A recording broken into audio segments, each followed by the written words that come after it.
తూర్పుగోదావరి జిల్లా ఆత్రేయపురంలో food safety అధికారులు దాడులు నిర్వహించారు.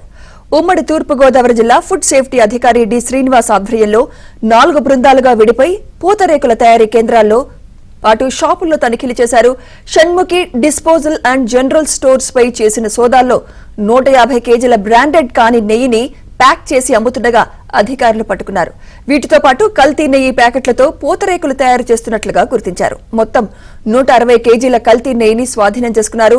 కల్తీ నెయ్యిపై ఆరోపణలు వచ్చిన నేపథ్యంలో దాడులు చేశామని, ఎవరైనా కల్తీ నెయ్యితో పూతరేకులు తయారు చేస్తే కఠిన చర్యలు తీసుకుంటామని అధికారులు హెచ్చరించారు. ఇక నుంచి ఆకస్మిక దాడులు నిర్వహిస్తామని, ప్రతి ఒక్కరూ లైసెన్స్ కలిగి ఉండాలని తెలిపారు.